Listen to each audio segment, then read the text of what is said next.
Assalamualaikum warahmatullahi wabarakatuh. Alhamdulillah, alhamdulillahilladzi ja'alana ummatan wasata. Wassalatu wassalam ala habibina al-mustafa sayyidina al-murtada wa ala alihi wa ashabihi ahli sidqi wal wafa wa ba'du. Alhamdulillah, pemirsa Kana TV yang dirahmati Allah Subhanahu wa taala, hari ini kita bisa kembali berjumpa dalam program spesial Suluh Ramadan bersama Kana TV pada hari yang berbahagia ini, pada puasa yang keempat, dan mudah-mudahan puasa kita semakin berkualitas dan dapat diterima di sisi Allah Subhanahu wa taala. Salawat beriringan salam kepada baginda Rasul Muhammad sallallahu alaihi wasallam yang dengan jerih payah beliaulah kita hari ini bisa merasakan nikmatnya iman dan nikmatnya Islam. Alhamdulillah, wassalatu wassalamu ala Rasulillah wa ba'd. Dan pemirsa yang kami muliakan, hari ini kita kembali dalam program spesial Suluh Ramadan, dan kali ini kita akan membahas tema yang sangat penting dan menarik, yaitu tentang moderasi Islam atau wasatiyah Islam dalam perspektif Al-Quran. Saya sebagai host hari ini, Safrizal Ahmad, akan berbincang-bincang dan kita akan menggali ilmu yang luar biasa. Hari ini kita kedatangan seorang ahli dalam bidang ini. Beliau merupakan penyuluh agama Islam di kantor Kementerian Agama Kota Banda Aceh, yaitu Ustadz Azanul Fajri SHI-MAG. Dan sebentar lagi kita akan berbincang dengan beliau, dan kita tahu bersama bahwa tema moderasi Islam ini sangat relevan dalam konteks saat ini, di mana pemahaman yang seimbang dan toleran yang terhadap ajaran Islam sangatlah penting. Nah, dalam sesi ini, para sahabat Kana TV, kita akan membahas konsep-konsep utama moderasi Islam yang dapat ditemukan dalam Al-Quranul Karim dan Sunnah Nabi Muhammad SAW, serta bagaimana cara menerapkannya dalam kehidupan sehari-hari. Dan langsung saja kita sapa pemateri kita hari ini, Ustadz Azanul Fajri SHI-MAG. Ustadz, Assalamualaikum Ustadz. Waalaikumsalam warahmatullahi wabarakatuh. Alhamdulillah. Bagaimana Ustadz hari ini kabarnya? Sehat walafiat Ustadz ya? Segar bugar. Alhamdulillah. Puasa keempat kita hari ini Ustadz. Puasa keempat, betul. Ada juga saudara kita sudah puasa kelima Ustadz. Betul sekali. Alhamdulillah. Betul. Ini tergantung bagaimana di hari apa mengawali puasa saja. Baik Ustadz, kita langsung ke tema nih Ustadz. Mohon izin, hari ini kita akan membahas tentang moderasi Islam atau Islam wasatiyah dalam perspektif Al-Quran. Tentu Ustadz, kita paham bersama dan kita sadari bahwa semua konsep ini sudah tertera di dalam Al-Quran dan hadis baginda Rasul Muhammad SAW. Dan hari ini kita akan memulai pembicaraan kita dengan pengertian barangkali Ustadz, apa itu Islam wasatiyah atau moderasi Islam, dan bagaimana sebenarnya dalam konteks Al-Quran dalil tentang Islam wasatiyah ini Ustadz. Baik. Silakan. Bismillahirrahmanirrahim. Assalamualaikum warahmatullahi wabarakatuh. Waalaikumsalam. Alhamdulillah wassalatu wassalamu ala Rasulillah wa ala alihi wa sahbihi wa mawala. Rabbi syrah li sadri wa yassir li amri wa hlul 'uqdatam min lisani yafqahu qawli. Rabbi zidni ilma warzuqni fahma. Para pemirsa Kana TV yang dimuliakan Allah Subhanahu wa taala, ya, tema pada kesempatan ini tema yang seharusnya menjadi perhatian kita semua, karena ini menyangkut dengan jati diri Islam itu sendiri, ya kan? Jati diri Islam adalah wasatiyah. Meskipun memang belakangan ini begitu populer istilah Islam wasatiyah atau wasatutul Islam, atau yang bahasa yang kita pahami sekarang adalah moderasi Islam. Para pemirsa yang bukan Allah Subhanahu wa taala, dalam sebuah kitab tafsir, ini tafsir kontemporer tulisan dari Syekh Wahbah Az-Zuhaili, di halaman 367 dari tafsir ini, nama tafsirnya At-Tafsirul Munir fil Aqidah Wasyariah wal Manhaj, ya. Di juz kedua halaman 367 beliau menjelaskan makna sebuah ayat Quran, yaitu surah Al-Baqarah ayat 143. Wa kadzalika ja'alnakum ummatan wasata, ya kan?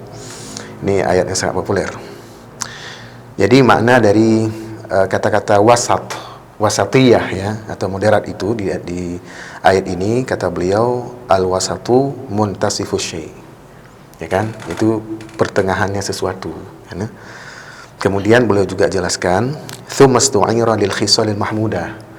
Kemudian kata-kata wasat, kata-kata pertengahan ini kemudian digunakan untuk hal-hal yang terpuji.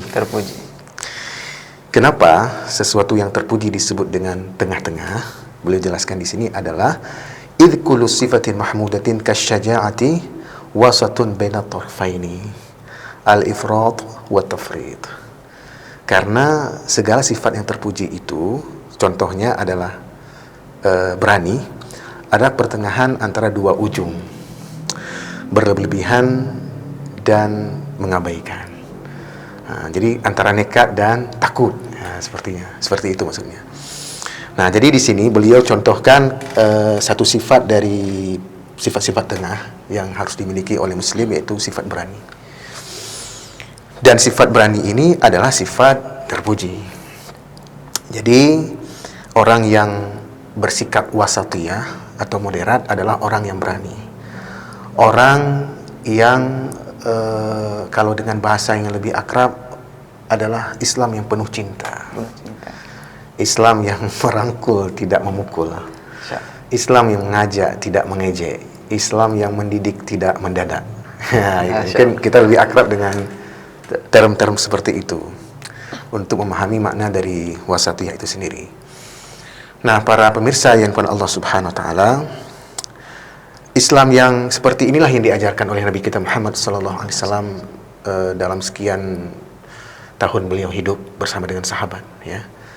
22 tahun, 2 bulan dan 20 hari masa kerasulan beliau itu. Jadi yang beliau ajarkan adalah Islam yang wasatiyah, Islam yang moderat. Saya teringat dengan satu hadis dari Muhammad SAW. Hadisnya masyhur nih, ya. Kata beliau sallallahu alaihi wasallam,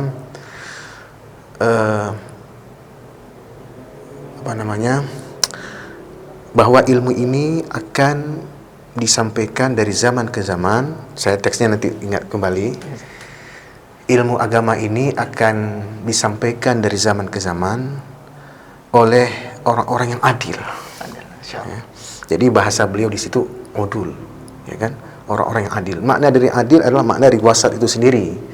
Kalau dalam kitab tafsir, misalnya tafsir Ibnu Katsir, beliau memahami makna wasat adalah adalan, wasatan adalan, ya kan? Kemudian khiyaran, adil dan pilihan. Nah, kalau kita lihat dari terjemahan Kementerian Agama juga diterjemahkan sesuai dengan kitab tafsir, ya kan? Kita bacakanlah langsung terjemahannya, surah Al-Baqarah ayat 143. Dan demikian pula kami telah menjadikan kamu umat Islam, umat yang adil dan pilihan. Jadi persis seperti yang ada dalam kitab tafsir, tidak meleset, ya kan? Jadi makna wasat adalah orang yang adil dan pilihan. Seorang yang disebut wasatah, orang yang bersikap moderat adalah orang yang adil dan pilihan. Begitu juga dengan bangsa yang moderat, seperti itu bangsa yang adil dan pilihan. Umat yang wasatah adalah umat yang adil dan pilihan. Nah, jadi dalam hadis yang kita sebut tadi, Nabi jelaskan langsung bahwa yahmilu hadzal ilma, alhamdulillah sudah ingat kembali. Yahmilu hadzal ilma min kulli khalafin udul. Jadi ilmu agama ini akan dibawa dari zaman ke zaman oleh setiap orang yang udul, memiliki sifat adil, yang moderat lah bahasa kita sekarang. Yang sifat ciri-ciri orang yang moderat itu adalah Nabi langsung jelaskan, ya kan? Ciri-ciri mereka adalah yanfuna anhu tahrifal ghalin.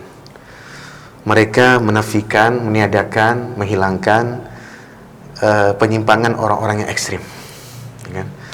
Wantihal mubtilin, dan juga pemalsuan orang-orang yang membatalkan Islam itu sendiri. Kemudian wa ta'wilal jahilin, dan penafsiran orang-orang yang bodoh. Jadi fungsi orang-orang yang moderat dalam agama ini adalah melakukan 3 hal tersebut. Dia harus hilangkan penyimpangan orang ekstrim dalam agama, yang memahami agama secara ekstrim, ya. Yang dalam bahasa tafsir tadi oleh tafsir Al-Munir oleh ulama kita tadi Wahbah Az-Zuhaili adalah al-ifrat, ya, yang berlebihan dalam beragama. Jadi sifat ini yang dimiliki oleh muslim yang sejati. Dia menolak segala penyimpangan orang-orang ekstrim. Kalau bahasa sekarang mungkin ekstrim, radikal, teroris, ya kan? Nah, jadi pemahaman-pemahaman radikal ini ditolak oleh orang-orang muslim yang asli, yang sejati, yang mukmin, yang sebenar-benarnya. Begitu juga kemudian penafsiran yang kedua, Nabi jelaskan wantihal mubtilin. Kemudian pembatalan pemalsuan orang-orang batil. Jadi orang-orang batil yang menganggap ajaran agama yang Nabi bawa ini masih belum sempurna. Padahal ajaran agama ini sudah sempurna. Nabi sendiri sudah sampaikan, bahkan kesaksian dari orang musyrik sendiri ketika mereka tanya kepada sahabat Nabi sallallahu alaihi wasallam, bukankah nabimu sudah mengajarkan kulla syai' qad 'allamakum nabiyukum kulla syai' hatta al-qira'ah? Bukankah nabi kalian telah mengajarkan segala sesuatu sampai buang hajat sekalipun sudah Nabi ajarkan? Nah, jadi orang-orang batil ini berusaha ingin menambah-nambah hal baru dalam Islam yang tidak diajarkan oleh Nabi kita Muhammad sallallahu alaihi wasallam. Kemudian yang ketiga adalah ta'wil al-jahilin. Penafsiran orang-orang bodoh. Nah, jadi makanya dalam Islam ini yang paling utama adalah berilmu sebelum beramal. Al-ilmu qabla al-qawli wal amal. Nah, itu kalau teks Imam Bukhari-nya menyebutkan dalam judul kitabnya, dalam judul bab dalam kitab ilmu, beliau sebutkan salah satu judul babnya adalah al-ilmu qabla al-qawli wal amal. Berilmu sebelum berbicara dan beramal. Nah, jadi dalam agama Islam ini memang agama ilmu. Ya kan? Nah, orang yang moderat adalah orang yang bisa memberikan cahaya bagi orang yang lain. Seperti itu. Yaitu dengan sikap-sikapnya yang kita sebut tadi, bahwa dia itu mengajak, tidak mengejek, mendidik, tidak menedak, kemudian merangkul, tidak memukul. Nah, kita misalnya kita contohkan dari keseharian Nabi sallallahu alaihi wasallam. Satu waktu kan, ada 3 orang sahabat Nabi. Ini sangat populer ya kisahnya kan. 3 orang sahabat Nabi datang ke rumah Nabi sallallahu alaihi wasallam menjumpai istri beliau Siti Aisyah. Jadi 3 orang sahabat ini ingin tahu bagaimana kehidupan Nabi di rumah. Maka ketika diberitahukan bahwa Rasulullah itu memang kalau beliau salat malam sampai bengkak kaki beliau, tapi beliau masih tidur, gitu kan? Beliau salat, beliau tidur, beliau berpuasa, beliau berbuka, beliau juga menikahi perempuan. Maka bagi 3 orang sahabat Nabi, perbuatan Nabi yang seperti ini dianggap taqalluha, dianggap masih sedikit. Dan wajar dengan Nabi yang sudah diampuni dosa-dosanya yang dulu atau yang akan datang, wajar beliau seperti itu. Harusnya, kata mereka, harus lebih sungguh-sungguh lah. Makanya ada di antara mereka yang berkomitmen, saya akan sholat, tidak akan pernah tidur. Di antara yang seorang lagi mengatakan, saya akan berpuasa yang tidak akan pernah berbuka. Seorang lagi mengatakan, saya akan terus beribadah dan tidak akan pernah menikah. Ketiga amalan Nabi ini kemudian Nabi sendiri tahu, kemudian diberitahukan oleh sahabat lain. Dan Nabi konfirmasi kepada 3 orang sahabat ini, antumul ladzina qalu hadza wa hadza, kan gitu. Kaliankah yang mengatakan ini dan begini? Ya. Kalian mengatakan bahwa ada yang ingin sholat tidak akan pernah tidur, ada yang ingin puasa tidak akan berbuka, kemudian tidak mau menikah. Saya orang yang paling takut kepada Allah. Saya sholat, saya juga tidur, saya juga berpuasa, saya juga berbuka, dan saya juga menikahi perempuan, gitu kan. Faman raghiba an sunnati falaysa minni. Siapa yang membenci sunnahku, cara hidupku seperti ini, bukan umatku. Masya Allah. Ini jelas sekali ya penegasan Rasulullah. Bagaimana beliau moderat. Dan beliau teladan dalam sifat moderat ini. Masya Allah. Baik, luar biasa. Sahabat Kana TV, Ustadz Azhar Al-Fajri sudah menjelaskan luar biasa bagaimana ternyata konsep wasatiyah atau Islam yang moderat ini adalah konsep yang dibawakan oleh baginda Rasul Muhammad SAW ketika mengajarkan Islam selama hidupnya lebih kurang 23 tahun. Betul. Ya.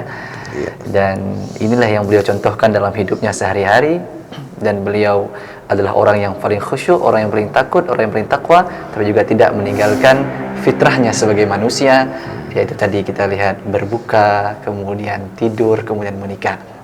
Baik, selanjutnya Ustaz yang tidak kalah menarik ini Ustaz, apalagi hari ini seolah-olah di kalangan masyarakat ini Islam moderat ini atau moderasi beragama. Betul. Itu merupakan program yang baru yang muncul, yang seolah-olah baru ketahuannya sekarang. Betul.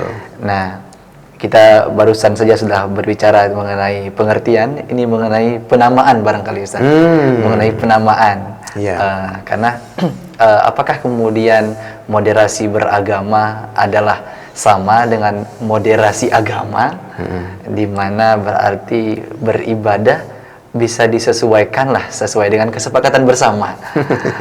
Apakah kemudian ini konsep ini akan merendahkan atau mengurangi kemuliaan ataupun kesempurnaan daripada Islam itu sendiri, Ustaz? Ya, baik. Ya, sebenarnya beda ya antara moderasi agama dengan moderasi beragama. Jadi kalau beragama itu menyangkut kepada cara beragama itu sendiri, ya kan? Dari sisi agama, ya kan? Agama sendiri sudah moderat dari sejak awal. Jadi tidak perlu dimoderasi, memang sudah moderat dari awal, gitu kan? Makanya beliau juga Nabi SAW menyebutkan bu'istu bil hanafiti samha, ya kan? Aku diutus dengan membawa ajaran agama yang lurus dan toleran. Dia memang dari sononya sudah moderat, nggak perlu lagi dimoderasi, gitu kan? Nah, jadi yang dimoderasi adalah penganut ajaran agama itu sendiri. Apakah sudah sesuai dengan sifat ajaran agama yang moderat atau belum? Nah, jadi kalau ada upaya memoderasi agama itu upaya yang tahsilul hasil kalau bahasa hari ini kan. Jadi menghasilkan sesuatu sudah ada hasilnya, gitu kan? Nah, tidak perlu, itu sia-sia. Nah, jadi keliru kalau ada yang menganggap bahwa apa yang dilakukan selama ini moderasi beragama itu adalah sama dengan moderasi agama. Itu salah besar ya. Justru adalah umat yang beragamalah yang harus dimoderasi agar sesuai dengan ajaran agama itu sendiri. Sebagaimana yang keinginan Allah Subhanahu wa taala tadi, ya kan, menjadikan umat beragama ini khususnya Islam adalah umat yang moderat. Seperti itu, wasato, ya kan?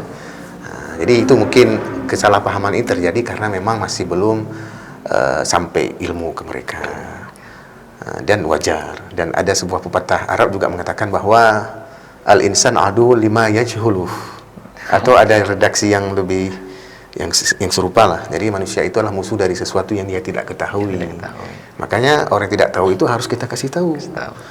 Saya teringat dengan misalnya yang dijelaskan oleh Al-Khalil bin Ahmad, ya, gurunya Sibawayh itu.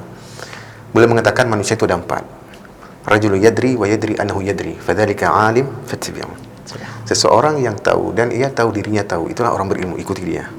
Yang kedua adalah rajulun yadri wa la yadri annahu yadri, fadzalika naim faiqidhu. Yang kedua adalah orang yang tahu tapi ia tidak tahu dirinya tahu, gitu kan? Itu orang tidur, bangunkan dia. Yuk, bangun. Orang lalai pencerahanmu, gitu kan? Ya, yang ketiga, ya lalai tadi, betul. Yang ketiga adalah rajulun la yadri wa yadri annahu la yadri, fadzalika mustarsyidun farshidu. Seorang yang tidak tahu dan ia tahu dirinya tidak tahu, itulah orang yang butuh bimbingan, bimbinglah dia. Nah, ya kan? Yang terakhir, yang parah itu, rajulun la yadri wa la yadri annahu la yadri, fadzalika jahil farfudhu. Ya. Jadi seseorang yang tidak tahu dan ia tidak tahu dirinya tidak tahu, itulah orang jahil. Maka tolaklah dia. Maksud jahil di sinilah jahil murakkab. Bukan jahil basit. Yang kedua tadi jahil basit. Jahil basit. Ya, yang membutuhkan pengajaran. Yang butuhnya pengajaran. Yang ini tidak butuh lagi. Nah, ini yang maksudnya artinya sudah lahum qulubun la yafqahuna biha. Dan orang-orang seperti ini memang ya ketika tidak bisa lagi dinasihati, ya lakum amalukum walana amalukum. Ya, betul sekali. Ketika memang tidak bisa dinasihati, yang mau seperti apa kita harus seperti apa? Allah Subhanahu wa taala. Betul sekali. Dan mendoakan tentunya, Ustaz. Betul sekali.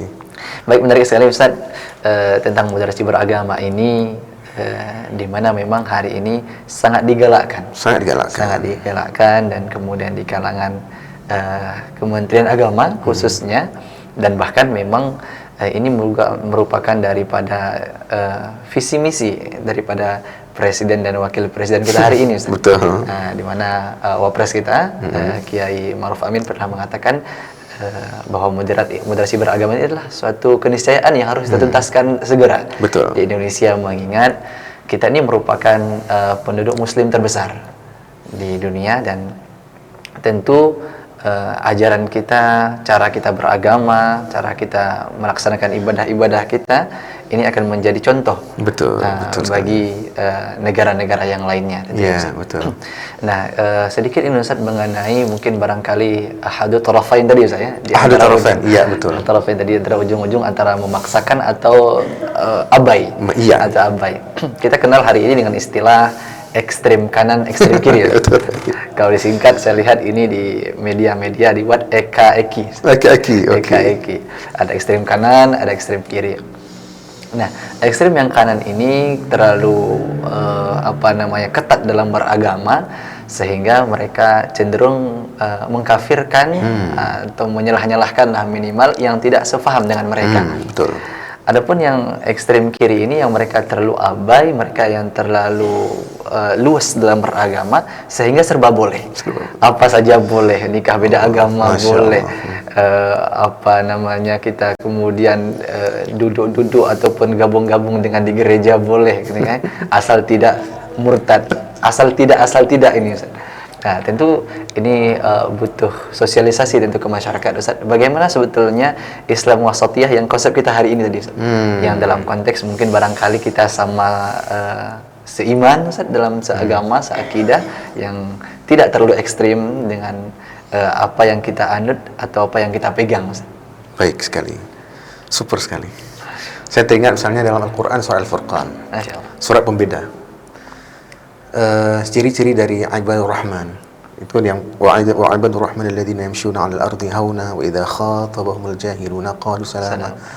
Nah, di antara ciri-ciri yang Allah sebutkan dalam akhir surah Al-Furqan itu adalah wa idza marru kirama wa idza marru bil laghwi marru kirama, ya kan. Nah, kata-kata al-laghwu di situ para penafsir memahami maknanya adalah a'yadul kuffar, a'yadul musyrikin. Hari rayanya orang-orang kafir, hari raya orang-orang musyrik. Nah, bagi orang kita, orang mukmin, orang yang mendapatkan kasih sayang Allah, ibadur rahman adalah orang yang ketika ada perayaan seperti itu, perayaan agama non-Islam, maka mereka akan lewati saja, tidak ikut merayakan. Bahkan ikut memberi selamat, tidak. Selamat Natal, selamat yang lain-lain. Tidak ikut. Enggak. Kalau kita berpegang kepada ayat tersebut, ini disebut bahwa wa idza marru bil laghwi marru kiram. Jadi tetap menjaga dirinya. Nah, dilewatinya dengan tetap menjaga dirinya ya, sebagai muslim. Nah, jadi kita sebagai muslim seperti itu harusnya sifat kita. Jadi kita tidak larut dengan cara beragamanya orang lain. Lakum dinukum waliyadin itu betul-betul harus tertanam kuat di diri kita. Jadi mukmin yang sebenarnya adalah, kalau surah Ibrahim itu jelaskan, alam tara kaifa daraballahu mathalan alam tara kaifa daraballahu mathalan kalimatan thayyibatan kasyajaratin thayyibatin asluha thabitun wa far'uha fis sama tu'ti ukulaha kulla hinin biidzni rabbiha. Tidakkah engkau perhatikan bagaimana Allah buat perumpamaan kata-kata yang thayyibah. Ini kata-kata mukmin. La ilaha illallah, mukmin, ya kan? Tidak ada Tuhan yang berhak disembah kecuali Allah. Ini dasar kita bersikap moderat adalah tauhid itu sendiri. Bahwa kita ini, kata-kata yang baik kita itu bagikan pohon yang baik. Bagaimanakah pohon yang baik itu?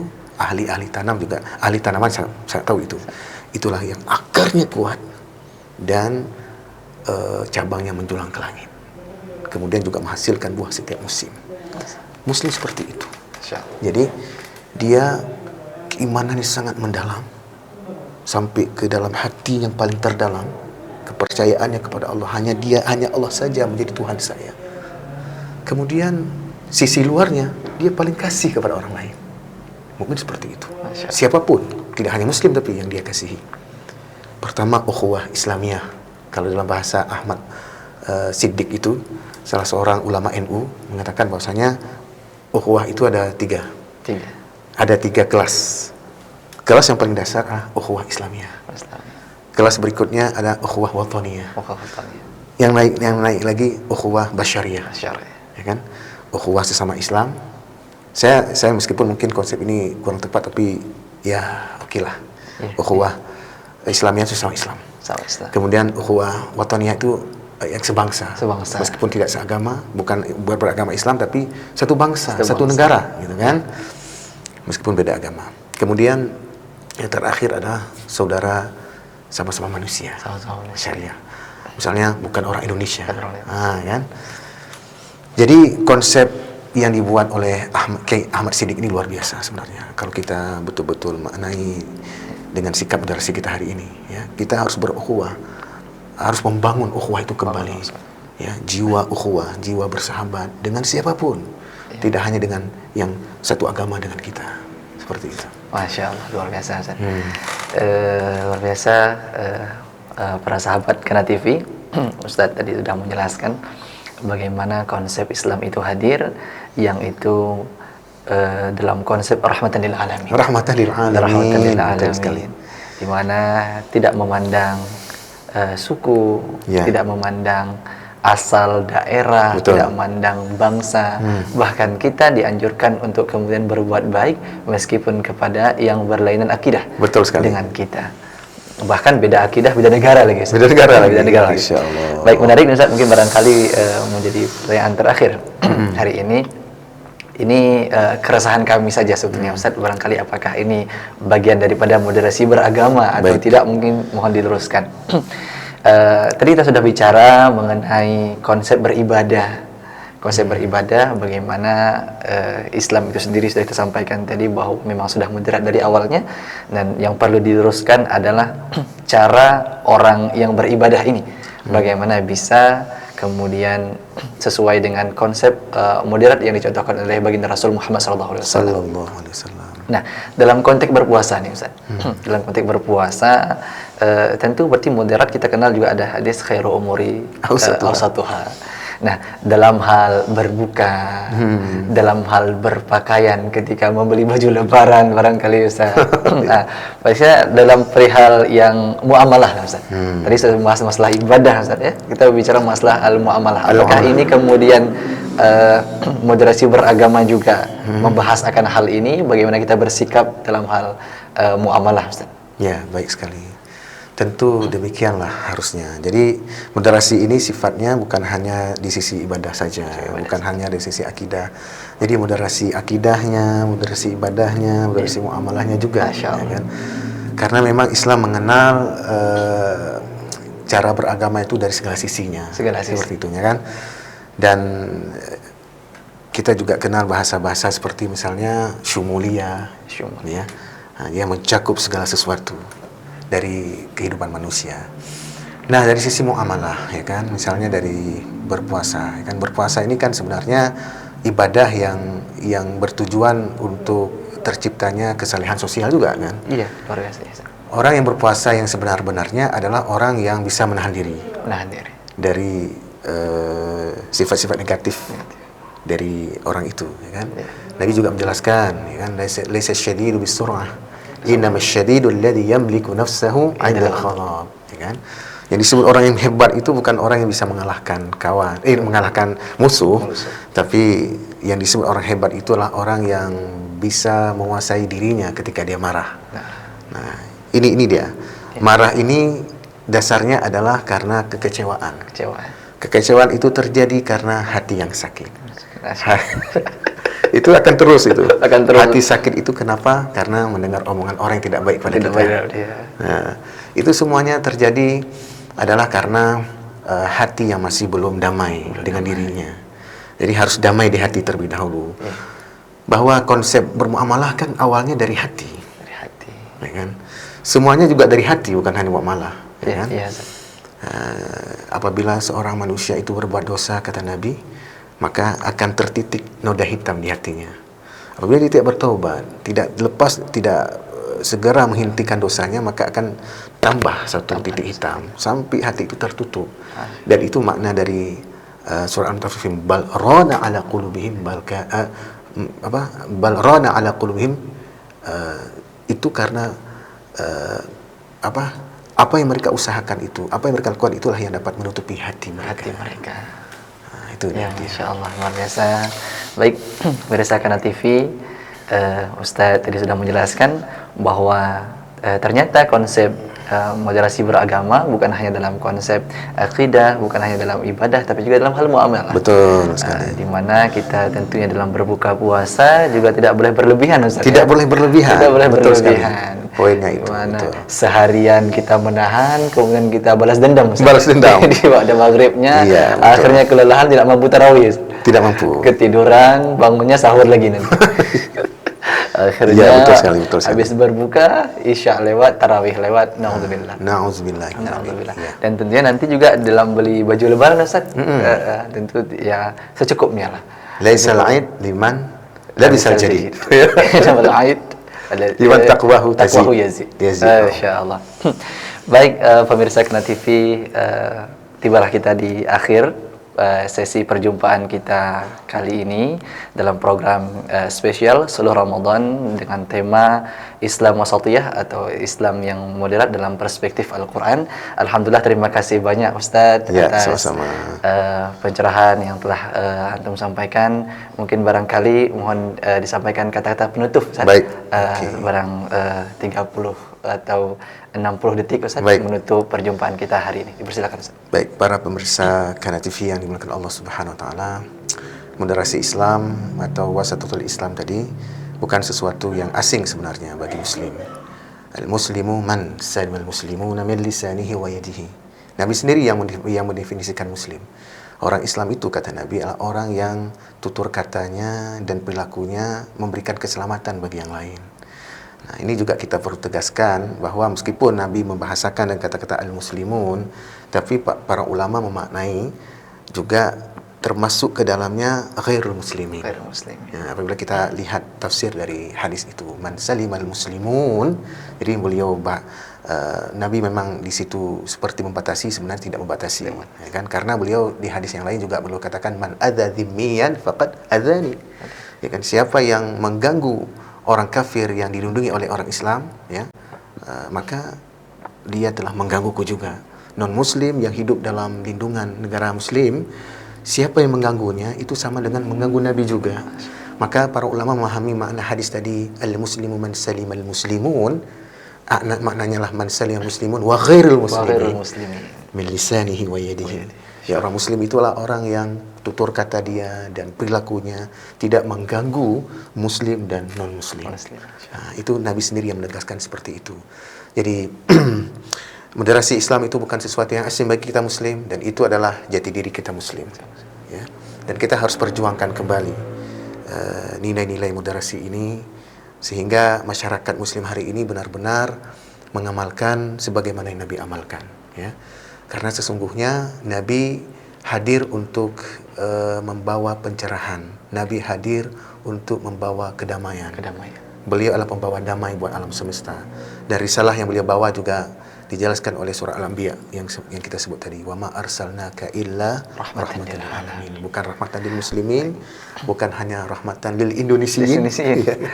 Tapi lil alamin, luar biasa. Masya Allah. Masya Allah, tabarakallah. Tidaklah kami mengutus engkau Muhammad melainkan sebagai cinta, sebagai kasih, sebagai sayang buat alam semesta. Alhamdulillah. Terima kasih banyak Ustaz. Sama-sama. Jazakumullah khairul jaza Ustaz. Mudah-mudahan ini bisa menjadi pencerahan untuk kita semuanya, para pemirsa Kana TV dimanapun kita berada, dan bisa menjadi bekal untuk kita semuanya Ustaz dalam beribadah, dalam bermuamalah. Mudah-mudahan dengan konsep moderasi beragama yang tadi sudah dipaparkan oleh Ustadz, mengenai dalil, cara beragama, sejarah, dan kemudian bagaimana kita bersikap dalam beragama, ini bisa menjadi tuntunan bagi kita semuanya dalam beragama, dalam kehidupan sehari-hari, dan mudah-mudahan kita bisa menjadi umat yang Allah janjikan sebagai penerima balasan syurganya di yaumil Amin, kiamah ya rabbal nantinya. Amin ya rabbal alamin. alamin. Dan demikian pada kesempatan hari ini, dan saya Safar Jalla Ahmad pamit undur diri, dan terima kasih banyak atas perhatian. Mohon maaf atas segala kekurangan. Billahi taufiq wal hidayah. Wassalamualaikum warahmatullahi wabarakatuh. Waalaikumsalam warahmatullahi wabarakatuh.